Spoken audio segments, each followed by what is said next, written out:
Protesters in Hamburg, Germany, trying to push leaders very far to the left. But look what's going on in Venezuela. How's that working out?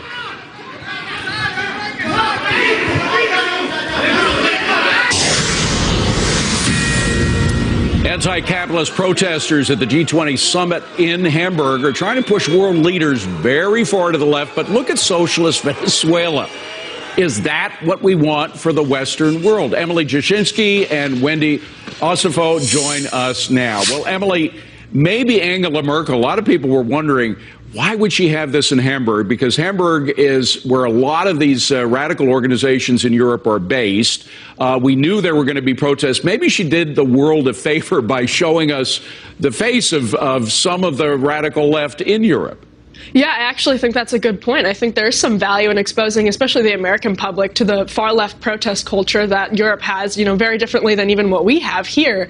And when you look at certainly what's happening in Europe right now, high unemployment, slow economic growth, the last thing they should want is the solutions that these far-left protesters would have, which is expanded government. Yeah. Really, that's what they should be protesting against. Emily, it's very interesting that President Trump is not so well received in Western Europe, but in Eastern Europe, they were chanting, "Go Trump." The countries that really had real-life experience with a socialist system, they seem to understand the Trump message better than Western Europe does.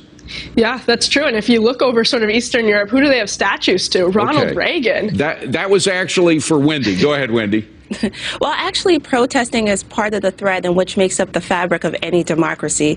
But when it does get unhinged, we have to start to question the method. However, we do see that there has been violence and uprisings from the right wing as well, whether that was on May 19th of this year, where right-wing agitators stormed the German ministry, or whether in March of 2016, where right-wing agitators again decided to throw firebombs and explosives at police officers. So yeah, but Wendy, you look at the size of the crowds. I mean, there's no real comparison. Again, to my question, it's interesting that the countries that literally had to deal with socialism for decades, they seem to be very friendly to Trump. It's the Western Europeans who haven't actually had to live under real socialism where you find the hatred of Trump. I don't think it's necessarily a hatred or a love for Trump. I think that each region, whether it's the western side of Europe or the eastern side of Europe, has their own grievances. And at the end of the day, no one is necessarily saying that what Trump is doing is something in which that they love. I think that there's more so this fanfare for Trump that we have seen. Emily, I don't think it drills down to the policies. What I'm concerned with, and what this segment is about, is the fanfare for socialism, which seems to be what a lot of these protesters favor. When you look at all the examples in Europe, I mean, side by side with Western Europe, their Eastern European neighbors had to deal with socialism. And I don't think it's coincidental that Trump received a much better reception there.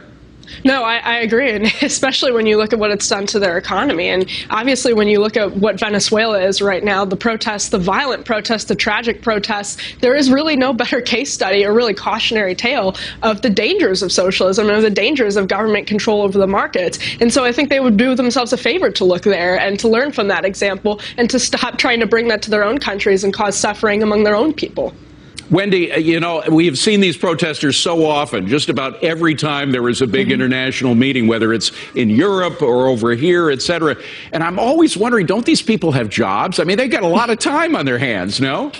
A good question. But for some people, they don't have jobs. And I think that that's part of the problem. So you actually speak directly to that. But how can you do that if you don't have, I mean, these people are very able-bodied. Most of them are very able-bodied people that could presumably get a job if they wanted to, right? And I think that's where the frustration is that they are able-bodied people, but their government is not creating opportunities for them to be able to get jobs. And I think that you just hit right on the point of what their frustration really lies upon. Yeah, well, Emily, I think the government over in Europe gives them plenty of opportunities to take various forms of welfare, which gives them the time to go to demonstrations like this. I was going to say that's sort of the one thing, the notion that the government isn't giving them their opportunities. Well, the government should get out of the way and the opportunities will come. We know that's how that happens. We know jobs are not created by government, and jobs are created by free markets. So that's really the key point. Emily and Wendy, great to see you on this Saturday morning. Thank you for being here.